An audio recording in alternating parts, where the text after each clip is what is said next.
अभी ये है। मेरी खुद की 9 साल की बेटी है और अभी वो कथक सीख रही है। She is into acting as well. और मैंने उसमें ये डिफरेंस देखा है कि जब से उसने आर्ट में वो इन्वॉल्व हुई है, उसका जो पढ़ने का तरीका है बहुत क्रिएटिव हो गया है। वो सिर्फ एक ही तरीके से नहीं पढ़ती है, एक ही टॉपिक को अलग अलग पर्सपेक्टिव से समझती है, अलग अलग तरीके से।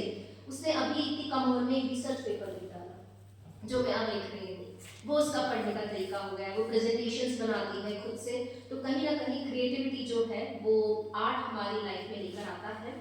Thank you so much sir for your insights. और अब मैं मंच पर आमंत्रित करना चाहूंगी बीकानेर से हम सभी के बीच में बधाए हुए हरीश बी शर्मा साहब को। आप जाने माने लेखक साहित्यकार वरिष्ठ पत्रकार है। एक बार मंच पर आपका जोरदार तालियों के साथ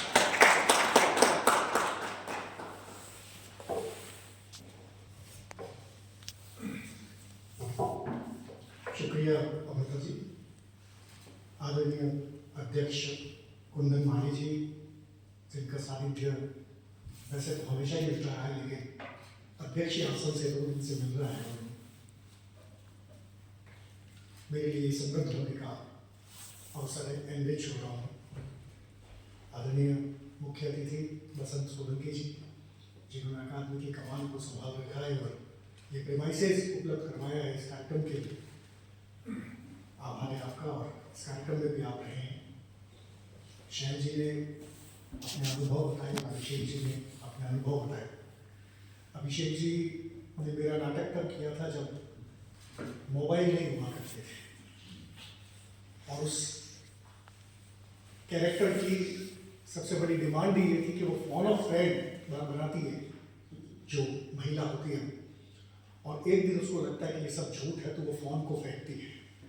मुझे लगता है कि अब अभिषेक जी अगर इस नाटक को करें तो ये सबसे बड़ी चुनौती होगी। चुनौती की बात जब आ रही है, मैं चुनौती की बात से शुरू करता हूँ। दरअसल बात को यहाँ से मैंने इसलिए शुरू किया है कि स्क्रिप्ट नहीं है आज के हिंदी रंगमंच के सामने सबसे बड़ी चुनौती है।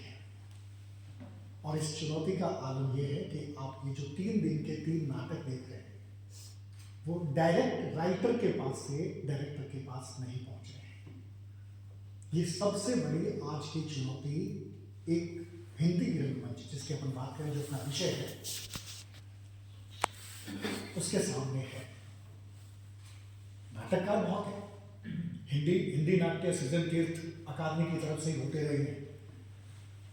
साहित्य अकादमी करवाती थी, जिसमें स्क्रिप्ट होती थी, स्क्रिप्ट पे काम भी होता था और फिर उसका एक आंशिक प्रदर्शन होता था। दरअसल क्या हुआ कि एक तो बहुत बड़ी दिक्कत ये आ गई कि नाटक को साहित्य से अलग कर दिया गया। ये नाटक वाले, ये साहित्य वाले। और मुझे लग रहा है कि ये सबसे बड़ी समस्या यहीं से शुरू। जो लिखने वाला है वो अपने आप को रंगकर्मियों के बीच जाते असहज फील करता है, क्योंकि रंगकर्मी उसको इस तरह शक से देखते हैं। तुम लिख सकते हो, तुम्हें पता है मंच की संभावना क्या होती है, तुम्हें पता है मंच के कितने भाग होते हैं। वो बेचारा लेखक डर के भागता है, नहीं, मेरे को तो लेखक, भाई ये काम निर्देशक है। लेकिन उसको जब आप लेखक को पूछते हो तो लेखक डर जाता है। इस डर को निकालने के लिए, ये पहली बार डर का मैं कोई राष्ट्रीय रेशोद्घाटन नहीं कर रहा हूँ, इस डर को निकालने के लिए अकादमी ने हिंदी नाट्य सृजन तीर्थ एक परंपरा शुरू की, जिसमें राइटर भी बैठते थे, डायरेक्टर भी बैठते थे, नाटक वाले बैठते थे, साहित्य वाले भी बैठते थे। मैं अलग अलग बाइफिकेट कर रहा हूँ चीजों को, लेकिन वो सब सृजनशील, वो सारे के सारे लोग, रचनात्मकता के साथ जो लोग खड़े थे, वो सारे लोग बैठते और फिर नाटक का आंशिक मंचन होता। वो पता नहीं वो सृजन तीर्थ वाली जो योजना थी वो बंद क्यों हुई, क्या कारण थे, वो एक अलग बात है। अकादमियाँ उनकी बातों को जाने, बसंत जी इस बातों को ज़्यादा जानते हैं। लेकिन था एक बहुत बहुत खूबसूरत चीज़ थी। मैं चुनौती के रूप में बात करता हूँ, अगर उसको शुरू कर दिया जाए तो एक बार फिर से ये परंपरा शुरू हो सकती है। एक ऐसी ही परंपरा सरताज नारायण माथुर साहब ने, हमीदुल्लाह जी ने अपने समय में जवाहर कला केंद्र से शुरू की थी, और वो थी लघु नाट्य लेखन प्रतियोगिता। मेरे जैसे व्यक्ति को अगर नाटक लिखने में साहस आया तो उस लघु नाट्य लेखन प्रतियोगिता से मैं उसमें एक बार फर्स्ट आया, एक बार सेकंड आया, एक बार थर्ड आया, और कम से कम 9 बार कंसोलेशन प्राइज, जो 250 रुपए का था। मेरे को जितने रुपए मिलते थे उससे ज्यादा रुपए नाटक करने वाली संस्था को मिलते थे। लेकिन मेरे अंदर ये हुआ कि मेरा नाटक वंचित हुआ। और आज मैं गर्व से कह सकता हूं कि मैं वो युवा हूं नाटक लिखने वाला जिसके सर्वाधिक नाटक वंचित हुए थे अपने युवावस्था में। अभिषेक जी मेरी नाटक वंचित हुए। तो दरअसल जो स्क्रिप्ट की जो प्रॉब्लम है वो स्क्रिप्ट की प्रॉब्लम आज की नहीं है, उसको समझने की कोशिश की गई लेकिन कंटिन्यू नहीं हुआ। मैं अभिषेक जी की बात से सहमत हूं इस बात से कि सिर्फ हम फेस्टिवल के लिए क्यों कर रहे हैं, सुनील जी बुला रहे हैं तब नाटक क्यों कर रहे हैं, सुरेश जी बुला रहे हैं तो नाटक क्यों कर रहे हैं, बारंगम के लिए क्यों नाटक कर रहे हैं, हम अपने लिए क्यों नाटक नहीं कर रहे हैं?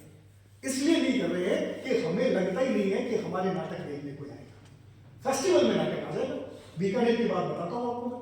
बीकानेर में जब BTF होता है, बीकानेर थिएटर फेस्टिवल, 5 दिन का उत्सव होता है, कोई भी दिन ऐसा नहीं होता जब हॉल खाली नहीं जाए। लेकिन इसका दूसरा पक्ष आप देखिए, 5 दिन बाद अगर कोई भी रंग संस्था वहां पे नाटक करती है तो उतने ऑडियंस नहीं मिलेगी सर। आपके शुक्रवार को जवाहर कला केंद्र में नाटक होते थे, विंडो बुकिंग होती थी, सारी टिकट बुक हो रही है, लेकिन अगर किसी ने कर लिया अपने प्रयासों से तो उतने भी नहीं मिलते आपको ऑडियंस जितनी कास्टिंग है। अब आप किसके लिए कर रहे हैं, क्यों कर रहे हैं, किसके लिए कर रहे हैं, ये सवाल बहुत महत्वपूर्ण हो रहा है आज के समय में हिंदी रंगमंच की चुनौतियों के लिए। इसलिए सबसे बड़ी बात तो ये है कि स्क्रिप्ट का जो अभाव है उसको कम होना चाहिए। अगर आपको लगता है कि इसमें स्क्रिप्ट नहीं है, और ये बड़ी समस्या रही है, आज की नहीं है, नाटककारों और साहित्यकारों के बीच में द्वंद्व रहा है। साहित्यकारों को रंग लेखक नहीं माना जाता और इस वजह से अब तो जैसे कल भी मैंने कहा था, वन लाइन पे नाटक होने लगे, इम्प्रोवाइजेशन होने लगे। और मजे की बात है कि इसमें सबसे बड़ा पिस्ता वही है लेखक, उसका लेखक का नाटक होता है और बाद में सबसे बाद में जब ब्रोशर छपता है या नाम होता है तो उसके अंदर जाता तो ये जरूर है निर्देशक अभिषेक गोस्वामी, लेखक कौन था, हरीश बी शर्मा था या नहीं था पता नहीं है। अब हरीश बी शर्मा इनके पास कहाँ जाए, क्योंकि इनके तो 100 मंचन हो रहे हैं, पूरे देश में इनके मंचन हो रहे हैं। अभिषेक जी अलग प्रतीक है, अभिषेक जी ऐसा नहीं कर रहा, मैं एक प्रतीक की बात कर रहा हूँ, अभिषेक जी प्रतीक है।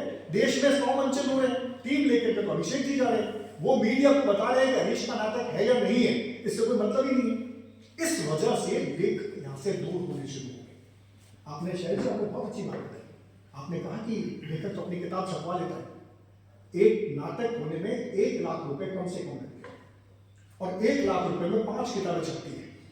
एक लेखक क्यों नाटक करेगा, नाटक क्यों लिखेगा, उसकी 5 किताबें छप गई, सोशल मीडिया का दौर है, वो कहेगा लेकिन सब नोटोराइटी बन गया। और किसी के पास 1 किताब है, उसके पास भी हड्डी की गांठ है साहब, आज तो लेखक ऐसे पैदा हो रहे हैं, तो किसी के पास 5 किताबें हो जाए और 1 लाख का इन्वेस्टमेंट करके वो अगर देश का बड़ा नामचीन राइटर बन सकता है, एक कविता के लिख देगा, एक कहानी की लिख देगा, एक नाटक भी लिख देगा, उसमें अलग अलग तरह की विधाओं में लिख देगा।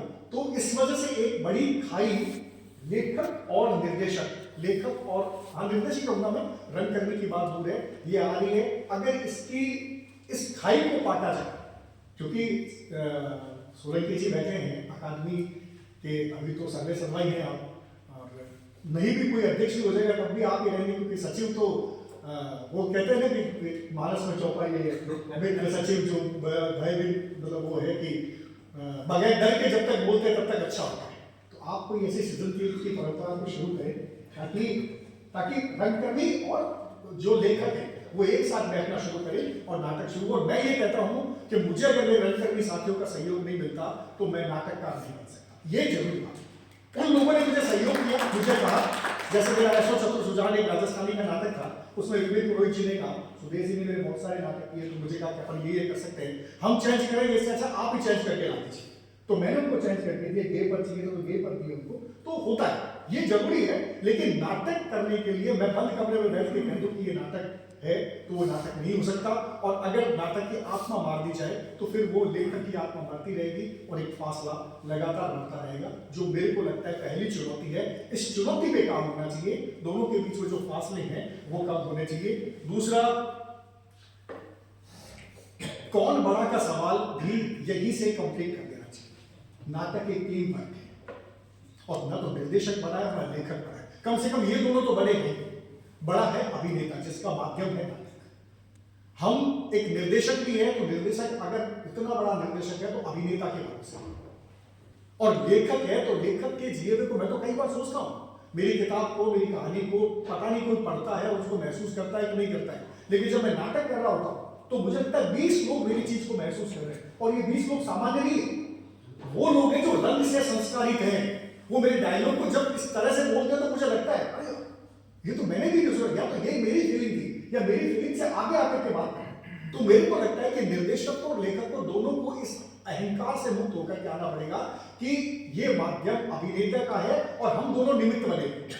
और आप भरतमुनि के नाट्य शास्त्र की बात कर लें, ये तो जनरंजन का माध्यम था, रंजन का माध्यम था। और रंजन शब्द मनोरंजन नहीं है।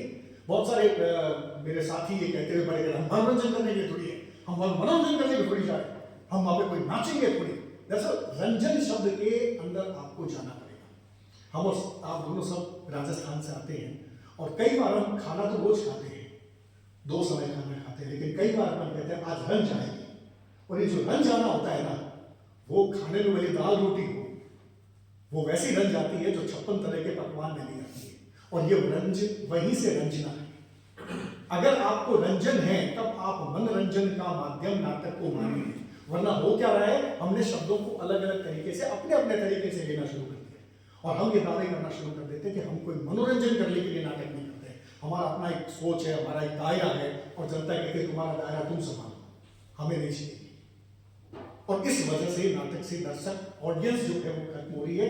ऑडियंस को जोड़ने के लिए हमें किस तरह का प्रयास करना पड़ेगा। मैं बिल्कुल भी नहीं कहता हूं कि मनोरंजन के जो सस्ते अर्थ है वो आप अपनाएं, लेकिन आपको जनता की नब्ज तक तो पहुंचना पड़ेगा।